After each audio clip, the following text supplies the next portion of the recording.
एक गांव में श्याम नाम का एक व्यक्ति रहता था। वह अपने पेट की समस्याओं से बहुत परेशान रहता था।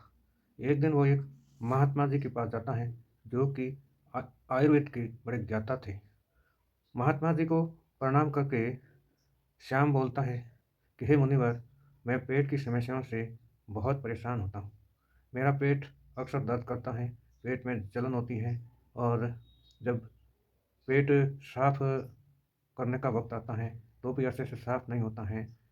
तो मुझे इस बारे में कोई इलाज बताएं, ताकि मैं मेरी पेट की समस्याओं से निजात पा सकूं, क्योंकि मुझे लगता है कि मेरी जो पाचन क्रिया है वो बहुत ही कमज़ोर हो गई है, मेरा साथ छोड़ रही है। पहले तो महात्मा जी ने श्याम की बातों को ध्यानपूर्वक सुना। फिर वो बोले कि हमें आयुर्वेद के सिद्धांत के अनुसार जितना समय हमें पेशाब करने में लगता है, उतना ही समय हमें मल त्याग करने में लगना चाहिए। लेकिन आजकल देखते हैं कि बहुत से लोगों को जब वो शौच के लिए जाते हैं तो बहुत समय तक टॉयलेट में बैठे रहते हैं, क्योंकि उनको समय पर हाजत नहीं होती है। ऐसे लोगों का पेट सही से साफ नहीं होता है, और दिन भर मन का संतुलन बिगड़ा रहता है। बेचैनी रहती है, घबराहट होती है, और किसी काम में मन नहीं लगता है। गुरुजी ने आगे बताया कि जब आयुर्वेद में किसी भी बीमारी का इलाज किया जाता है तो सबसे पहले पेट साफ होने की दवाई दी जाती है। इसका कारण यह है कि जब तक बीमार या रोगी का पेट साफ नहीं होगा, तब तक वो दवाई जिस बीमारी के लिए दी जाती है उतनी असरकारक और कारगर नहीं होगी, जितनी कि पेट की सफाई होने से होती है। शरीर हमारा समय समय पर हमें संदेश देता है कि हमारा पेट खराब है। हमारा पेट खराब है, इसके क्या संकेत हैं? एक संकेत यह है कि हमारे पसीने से बदबू आएगी, मुंह से भी बदबू आएगी।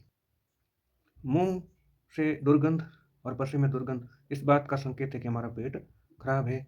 हमें बेचैनी होती है, मानसिक बीमारियां हो जाती हैं, नींद नहीं आती है।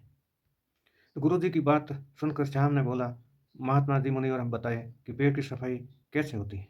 तो महात्मा जी ने कहा, अब मैं बताता हूँ कि हमें पेट की सफाई कैसे करनी होती है। पहली बात ये बताएं कि आजकल हमारा खान-पान और दिनचर्या इतनी बदल चुकी है कि जिसके कारण हम बीमार होते जा रहे हैं, बीमारियां घर कर लेती हैं। और वो सबसे पहला कारण यह है फ्रिज का पानी। उदाहरण के लिए फ्रिज का पानी, हम जितना ज़्यादा ठंडा पानी पिएंगे उतना ही वो हमारे स्वास्थ्य के लिए खराब रहेगा, क्योंकि हम ठंडा पानी पिएंगे तो अंदर से हमारी जो भी गंदगी है या जो भी विषैले पदार्थ हैं वो सख्त हो जाएंगे, और जिसके कारण हमें कब्ज हो जाती है। इसलिए ज़रूरी यह है कि हम गुनगुना गर्म पानी पिएँ। सुबह उठते ही हमें 2 गिलास गुनगुना गर्म पानी घूँट-घूँट कर पीना चाहिए। यदि हम घूँट-घूँट कर पानी नहीं पिएँगे, कोई लोग कहते हैं कि इतना समय पानी पीने में नहीं लगा सकते, तो उन्हें टॉयलेट में ज़्यादा बैठना पड़ता है।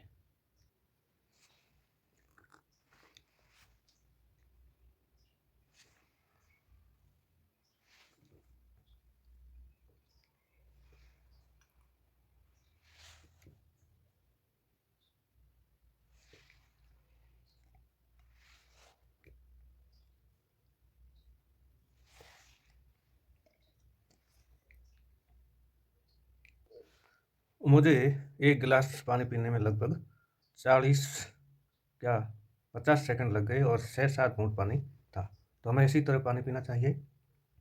इस तरह पानी पिएँगे, एक तो हमारे वातावरण में मौजूद जो अन्य गैसें हैं, वो हमारे पेट में नहीं जा पाएगी, और दूसरा जो लार है, वो भी पानी में मिक्स होनी चाहिए। लार पानी से मिक्स होएगी तो वो अंदर पानी है वो अच्छी तरह से पाचित हो जाएगा।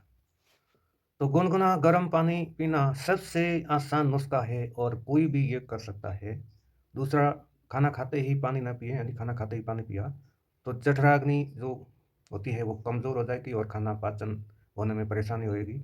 और दूसरा है कि खड़े-खड़े पानी नहीं पिएँ।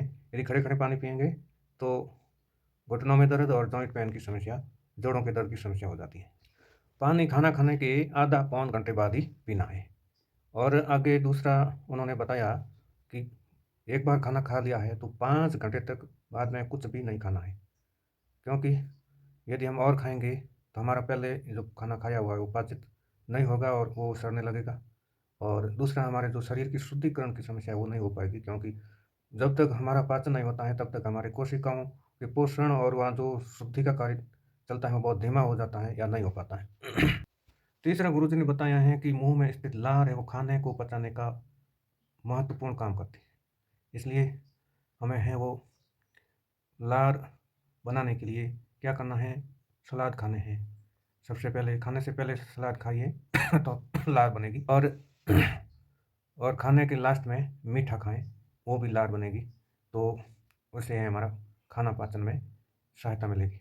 लेकिन आजकल हम देखते हैं कि लोग मुँह में लार है वो थूकते हैं। कैसे थूकते हैं? गुटखा खाते हैं और लाल, पीला जैसा भी वो थूक लार बनती है, वो बाहर थूकते हैं। तो उसका एक तो लार अंदर नहीं जाएगी तो खाना पाचित नहीं होगा, और अंदर जाएगी तो भी वो गुटखा का जो भी वो तत्व है, वो केमिकल है, वो नुकसान पहुँचाएँगे।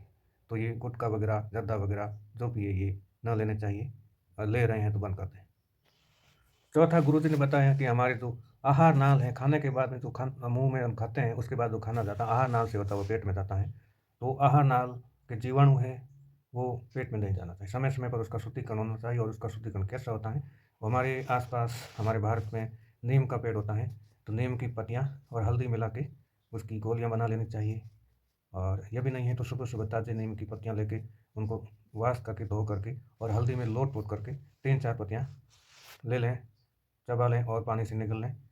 फिर है वो हमारे इस ऐसा करने से हमारे जो आहार नाल है वो साफ़ हो जाएगी। उनमें जो भी बैक्टीरिया, जीवाणु हो गए, वो नष्ट हो जाएँगे। और ऐसा है वो 7 दिन तक करना है, रेगुलर नहीं करना, 7 दिन करना बहुत है। और 3-3 महीने में अंतराल पे ऐसा करते रहेंगे तो हमारी आहार नाल साफ़ हो जाएगी। और 5वां पॉइंट उन्होंने बताया, जो कि कब्ज़ से परेशान है। सब लोग कब्ज़ से परेशान नहीं होते हैं, जो कब्ज़ से परेशान हैं, उनके लिए उन्होंने बताया कि 1 गिलास दूध में आधा चम्मच अरंडी का तेल, जो कि शुद्ध हो, अंग्रेज़ी पैकिंग है, वो ना लें, बल्कि पंसारी की दुकान पर जो पीपे में आता है, बड़े पीपे में, वो तेल लाएँ। वो सस्ता भी पड़ेगा और ज़्यादा लाभकारी भी होगा। वो शाम को लेना है सोते वक़्त, तो इससे वो कब्ज़ टूट जाएगी। इसके अलावा त्रिफला चूर्ण लेने। त्रिफला चूर्ण बहुत ही गुणकारी होता है। आंवला, बहेड़ा, हरड़ तीनों बराबर मात्रा में होते हैं, तो ये भी बहुत असरकारी होता है। 1 चम्मच लेना चाहिए शाम को सोते वक़्त। और त्रिफला चूर्ण है, हमें गुनगुने पानी से लेना है। तो गुरुजी ने बताया कि श्याम देख ले, ये तो है तरीके कि हमें शरीर का शुद्धिकरण या पेट की सफाई कैसे करनी है। और अब मैं 3 उपाय बताऊँगा, जो कि हम यदि करेंगे तो हम कभी बीमार नहीं होंगे। पहला गुरुजी ने ये बताया कि हमें 40% या 50% सजीव भोजन लेना चाहिए। सजीव भोजन में हमें फल, सब्जियों का सलाद और सूखे मेवे या अंकुरित अनाज ले सकते हैं। और जो हम खाना पका हुआ खाते हैं ना, ज़्यादातर उसमें है बहुत से तत्व, पोषक तत्व नष्ट हो जाते हैं। पाचक रस होते हैं, वो भी नष्ट हो जाते हैं। और जब हम वो खाना खाते हैं तो ऐसा खाना पचाने के लिए हमारे शरीर के अंदर पाचक रस बनाने पड़ते हैं। और सबकी है वो हाजमा या पाचन शक्ति इतनी मजबूत नहीं होती है कि पाचक रस बन सकें। और मजबूत से मजबूत पाचक शक्ति वाला व्यक्ति भी वो पाचक रस तुरंत नहीं बना पाने के कारण वो खाना है अच्छी तरह से है वो पाचक नहीं होता है। इसलिए जितना हम सजीव भोजन लेंगे वो उतना ही हमारे लिए लाभकारी होगा। दूसरा पॉइंट उन्होंने बताया कि हमें शाकाहारी भोजन करना चाहिए। हमारा शरीर है सिर्फ पेड़ पौधों से मिलने मिलने वाले जो भी पदार्थ हैं उनके लिए ही बना है, न कि जानवरों को खाने के लिए। मांस, मछली, अंडा, ये सब हमारे शरीर के लिए इतने उपयोगी नहीं हैं जितने कि पेड़ पौधों से मिलने वाले तत्व ज़रूरी होते हैं। और तीसरा गुरुजी ने बताया कि हमें बासी भोजन नहीं करना है। भोजन पकने के 3 घंटे के अंदर हमें खा लेना चाहिए। और हमारे पूर्वजों के समय में भी ये खाना है वो 3 चूल्हे से सीधे थाली में और थाली से सीधे पेट में जाता था, और वो कितने बलिष्ठ होते थे और उन्हें किसी तरह की कोई बीमारी नहीं होती थी। इस प्रकार श्याम ने ये 3 पॉइंट सुने और गुरुजी ध्यानमग्न हो गए। श्याम प्रणाम करके निकल लिए। और इस प्रकार की कहानियों से हमें शिक्षा मिलती है कि हमें अपने स्वास्थ्य को मजबूत करने के लिए हम स्वयं स्वास्थ्य का ख्याल रखें। हम स्वयं अपने डॉक्टर बनें और अंग्रेज़ी दवाइयाँ वगैरह जो भी हैं उस पे निर्भर नहीं रहें। इस प्रकार की दवाइयाँ या तो काम नहीं करती हैं या असर करती हैं तो भी उसके कुछ साइड इफ़ेक्ट हो जाते हैं जिनका हमें पता ही नहीं लगता है, और हम अन्य बीमारियों से ग्रस्त हो जाते हैं। एक बात और बासी भोजन के संबंध में है कि हम अधिकांश लोग आज फ्रिज के ज़माने में हैं, वो सुबह का खाना शाम को और शाम का खाना सुबह खा लेते हैं, क्योंकि फ्रिज में रख देते हैं, लेकिन वो खाना हमारे खाने लायक नहीं होता है और इस प्रकार का खाना भी हमें बीमार करता है। अतः हमें है वो तो लगभग जहाँ तक संभव हो हमें ताज़ा खाना ही लेना चाहिए।